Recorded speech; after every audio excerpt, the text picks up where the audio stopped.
Welcome happy hookers. Today we're learning how to crochet the half double crochet. Before you begin, you'll need to crochet a foundation chain to your desired length plus 2 extra chains. To begin, skip the first 2 chains and we're going to be crocheting into the 3rd chain of the foundation chain. To make a half double crochet, yarn over, insert your hook into the 3rd chain along, yarn over and pull back through the chain. You should have 3 loops on your hook.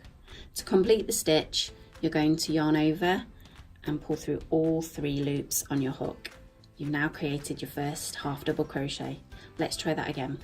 Yarn over into the next stitch, yarn over and pull back through, yarn over and pull through all 3 loops on your hook. One more time. Yarn over, insert your hook into the chain stitch, yarn over and pull back through, yarn over and pull through all 3 loops on your hook. Continue crocheting 1 half double crochet in every chain stitch until you reach the end.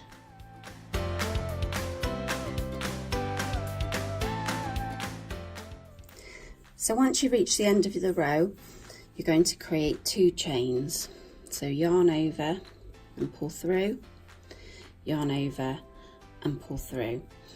And these are known as the turning chains, and what they do is they bring you up to the correct height so that you can start to crochet the other way. So what we're now going to do is we're going to turn our work, so crocheting in the opposite direction.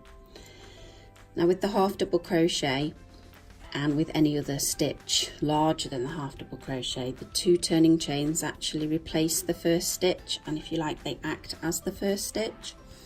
So what we're going to do now is we're going to skip those 2 turning chains, skip the first stitch of the row and go into the 2nd stitch.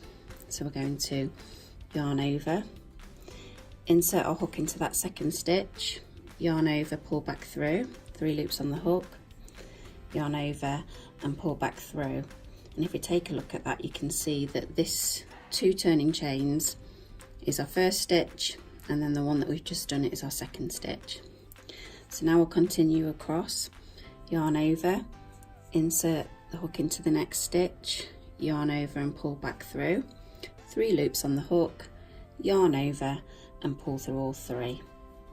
If you continue doing that to the end of the row, and then what you're going to do is you're going to create another 2 turning chains at this end to bring you up to the correct height, and then you will crochet back along, remembering to skip that first stitch because the 2 turning chains essentially are the first stitch. And then when you get back to this end, you would crochet into that very last one, which is our turning chain. Now you may find that it's actually a little bit small and sort of goes around the corner, but if you give it a little stretch out, you'll be able to see that stitch there, which was the 2nd turning chain, and this is the one that you would put your last stitch in. A good tip is to work out how many stitches you're supposed to have. I think I've got about 12 or 13 here, and just keep checking periodically that you're definitely putting 13 stitches into every row. Be sure to subscribe for good vibes, and I'll see you soon. Happy hooking.